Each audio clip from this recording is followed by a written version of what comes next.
Hello friends, நம்ம இன்னைக்கு நாட்டு காய்கறி எல்லாம் போட்டு ஆட்டுக்கறி குழம்பு எப்படி வைக்கிறதுன்னு செய்கிறோம்.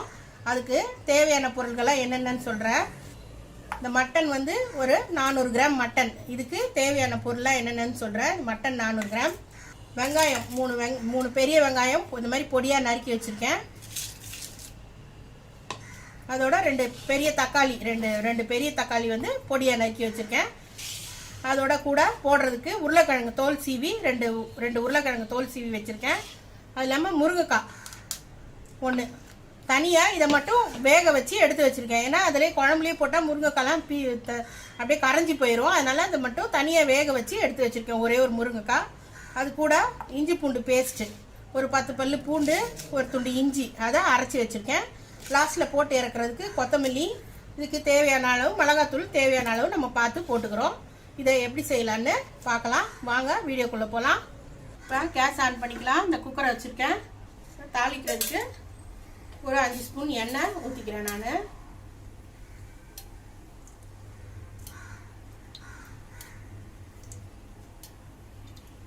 இப்போ எண்ணெய் காயட்டும். எண்ணெய் காஞ்சிடுச்சு. இதுக்கு தாளிக்கிறதுக்கு வந்து ஒரு பிரிஞ்சி இலை 2, மராட்டி மூக்கு 2, லவங்கம் ஒரு 4, ஒரு சுருள் பட்டை 1 வச்சுருக்கேன். இது தாளிக்கிறதுக்கு தேவையான பொருள்லாம். இது போடுறப்ப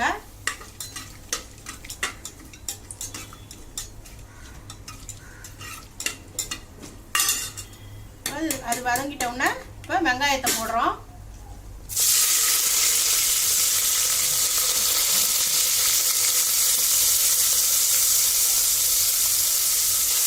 இந்த வெங்காயம் நல்லா வதங்குறோம்.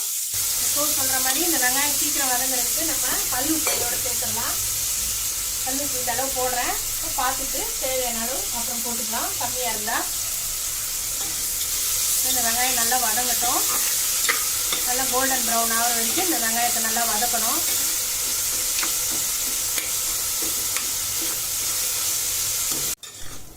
இந்த வெங்காயம் நல்லா வதங்கிடுச்சு. ஒரு 10 நிமிஷம் தான் இந்த வெங்காயம் நல்லா வதங்கிச்சு பாருங்கள். இப்போது இதில் இஞ்சி பூண்டு பேஸ்ட்டை சேர்க்கலாம். இந்த வெங்காயத்துலேயும் இந்த இஞ்சி பூண்டு பேஸ்ட்டை நல்லா வதக்கணும். அப்போ தான் நல்லா வாசனையாக இருக்கும், குழம்பு நல்லா டேஸ்ட்டாக இருக்கும். பச்சை வாசனை போகிற அளவுக்கு எண்ணெயிலே இதை கொஞ்சம் நல்லா வதக்கிடணும். வதக்கியாச்சு. இதுக்கப்புறம் தக்காளியை சேர்க்குறோம்.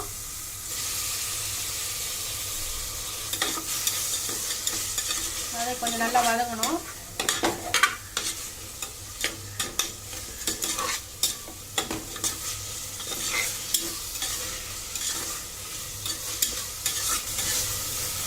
நாட்டு காய்கறி எல்லாம் போட்டு இந்த குழம்பு வைக்கிறதுனால நல்லா டேஸ்ட்டாக இருக்கும். கொஞ்சம் வதங்கிட்டா கறி போட்டு வதக்கலாம். அந்த தக்காளி நல்லா வதங்கிடுச்சு. இப்போ இதில் இந்த கறியை சேர்த்துடலாம். அந்த கறி அதில் சேர்க்கலாம்.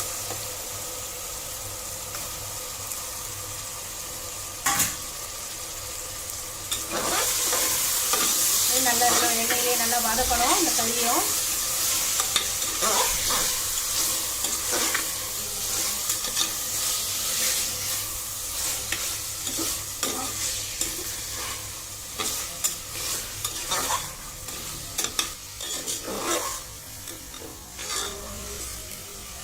இது நல்லா வதக்கியாச்சு. இந்த எண்ணெயிலேயே ட்ரையாகவே நல்லா இதை அப்படியே வதக்கணும், தண்ணி விட்டாமல். ஏன்னா கறி சீக்கிரமாக வெந்துடும், டேஸ்ட்டாகவும் இருக்கும். அதுக்காக தான் இப்படி நல்லா முதல்ல நல்லா வதக்கிறது. இதுக்கு தேவையான அளவு மிளகாத்தூள், மஞ்சள் தூள், உப்பு எல்லாம் சேர்த்துடலாம். நான் வந்து இந்த ஸ்பூனில் ஒரு 4 ஸ்பூன் மிளகாத்தூள் போடுறேன்.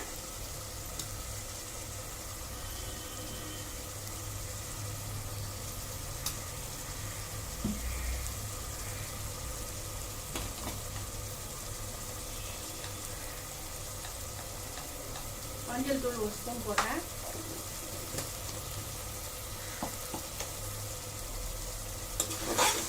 இதையும் நல்லா இந்த எண்ணெயிலேயே வதக்கணும்.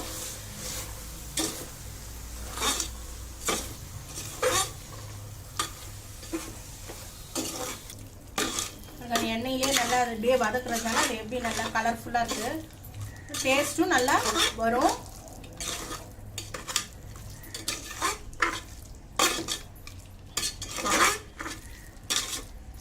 இதையும் நல்லா வதக்கியாச்சு.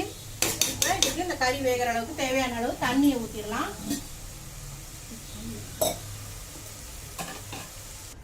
இப்போ இதுக்கு தேவையான அளவு தண்ணி ஊற்றிடலாம்.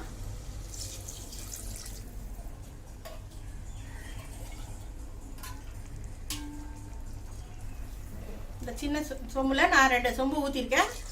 டம்ளரில் ஊற்றினா ஒரு 4 டம்ளர் தண்ணி. இது கரெக்டானது அளவாக இருக்கும்.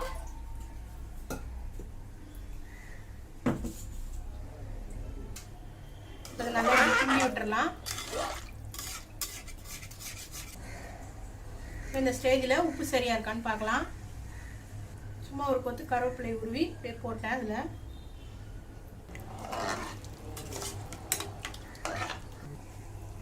இந்த குழம்பு நல்லா கொதிக்குது. இப்போ இந்த ஸ்டேஜில் வந்து இந்த உருளைக்கிழங்கு இதில் அப்படியே போடுறேன்.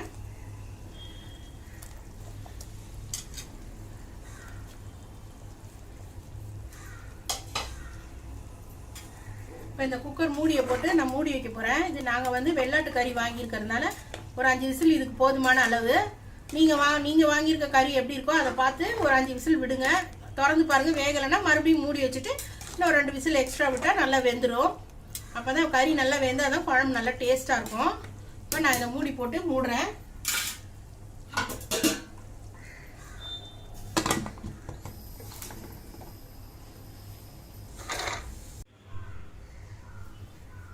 அஞ்சு விசில் வந்துருச்சு. குக்கரை திறந்து பார்க்கலாம்.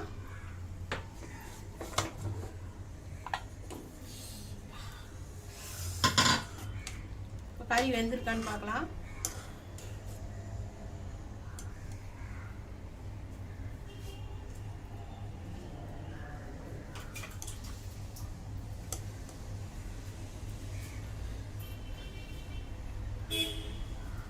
கறி நல்லா வெந்துருச்சு.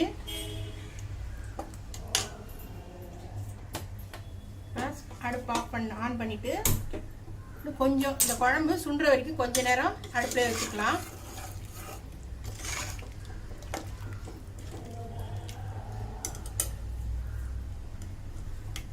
இந்த குழம்பு ரொம்ப சுவையாக இருக்கும், டேஸ்ட்டாக இருக்கும். இட்லி, தோசை, சப்பாத்தி இதுக்கெல்லாம் கூட இந்த குழம்பு தொட்டு சாப்பிட்லாம். சாதத்தில் ஊற்றியும் சாப்பிட்லாம்.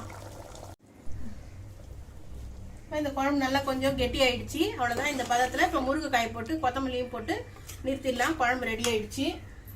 இப்போ தனியாக அந்த வேக வச்ச இந்த முருங்கைக்காய் இதில் போடுறேன். போட்டுட்டு ஒரு 2 கொதி வரட்டும்.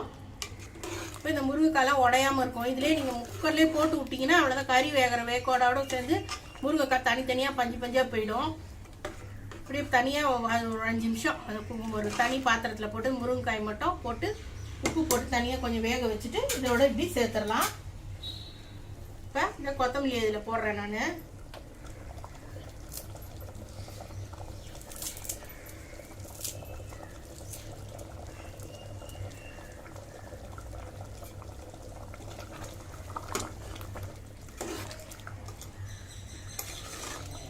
அவ்வளோதான். இந்த சுவையான ஆட்டுக்கறி குழம்பு ரெடி ஆயிடுச்சு. நாட்டுக்காயெல்லாம் போட்டு வச்சுருக்கிறதுனால இந்த ரொம்ப குழம்பு டேஸ்ட்டாக இருக்கும்.